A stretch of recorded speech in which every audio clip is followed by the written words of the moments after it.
What's going on, guys? My name is Boy Plays Tuesdays, and I'm bringing back another commentary. Today, I'm actually going to be telling a story from my 7th grade history teacher. And, so it was one of those regular days. I was going to my 4th period class, which was my history period. And, I had this teacher. His name was Mr. Johnson. He was one of those teachers that I think everyone, well, probably not everyone, but many people have had. They have the big bushy beard. They're over like 60 years old. He was really tall, and he wore this like brown and gray suit to school every day. And he had a really like goofy personality, but at the same time he could be strict. And yeah, he was just one of those memorable teachers that was probably one of my most favorite of all time. So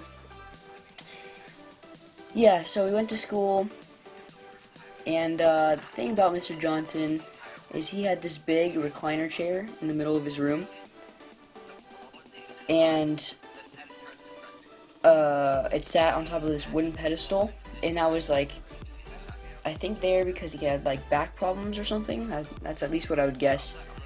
So we go to school, regular day, and we show up to whatever history, and we see him sitting there, or not sitting there. We're outside at first, and everyone is looking into the classroom, and people begin to notice that his chair is gone.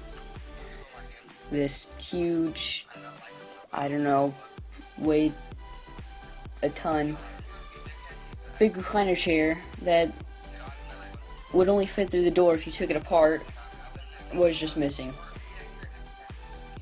So we walked into the room, and Mr. Johnson was standing there with his arms crossed, with pretty much the grumpiest look on his face you could really ever imagine. And everyone sat down, and the first thing that he says to us is, which one of you took my chair?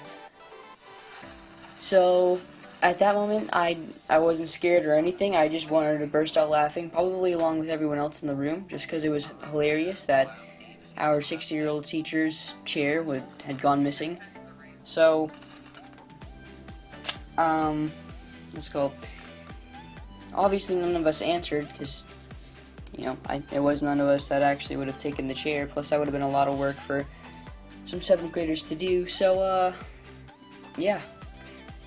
A week ended up going by, and it turned out, and for the whole time he had to sit in the crappy school chairs, which didn't make him very happy. But anyway, a week went by, and then after that week had ended, the chair was back spontaneously, and it turned out that it wasn't any students that had ended up taking the chair. It was actually some church group that had came in on the weekends because they used the buildings for, I don't know, church stuff.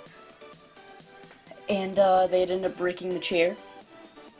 So they took it to some repair place, I guess. Didn't tell Mr. Johnson this, which left him in a very mad mood. And then brought it back the next weekend, and yeah. Mr. Johnson was reunited with his chair, and what a happy ending. So yeah, that was pretty much it for this story. If you guys enjoyed, leave a like, comment, subscribe, penguins. And yeah, peace.